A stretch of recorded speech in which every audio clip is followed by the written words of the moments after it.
আদর্শকে আদর্শ দিয়েই মোকাবেলা করতে হয়। জামাত শিবিরকে আদর্শিকভাবে মোকাবেলা না করে এতদিন দমন পীড়নের মাধ্যমে মোকাবেলা করেছে আওয়ামী লীগসহ বিভিন্ন গোষ্ঠী। ভিন্ন মতকে টুটি চিপে ধরার ঘটনাকে ভালোভাবে নেয়নি সাধারণ ছাত্ররা।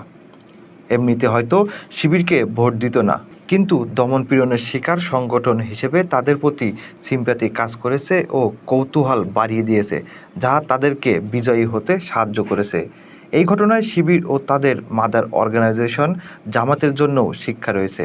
তারাও যদি ভিন্ন কোনো দলের আদর্শকে আদর্শিকভাবে মোকাবেলা না করে জোর জবরদস্তির মাধ্যমে মোকাবেলার চেষ্টা করে, সেটাও বুমেরাং হবে।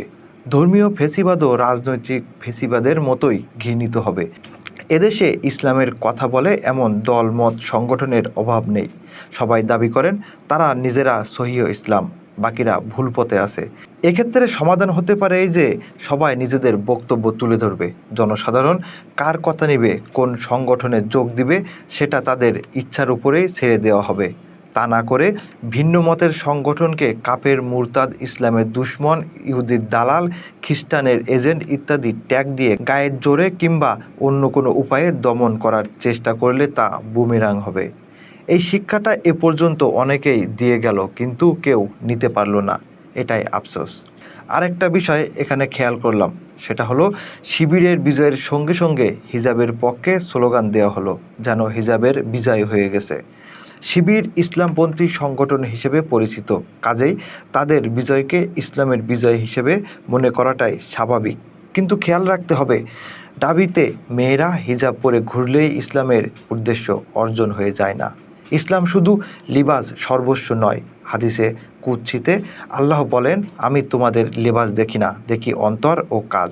সুতরাং মানুষের আত্মায়, চরিত্রে, মানসিকতায় ইতিবাচক পরিবর্তন আসলো কিনা, সেটাই আসলে দেখার বিষয়। দীর্ঘদিন যাবৎ বলা হয়েছে ঢাকা বিশ্ববিদ্যালয় নাস্তিকদের আখড়া, ইসলামের আদর্শ সেখানে স্থান পায়নি।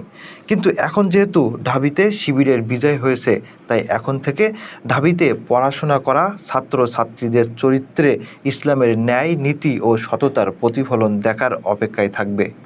সাদিক ফরহাদকে মনে রাখতে হবে, মূলত আদর্শহীন রাজনীতিকে বয়কট করে একটা শক্তিশালী আদর্শিক প্রত্যাশার জায়গা থেকেই শিক্ষার্থীরা সাদিক ফরহাদকে ভোট দিয়েছে।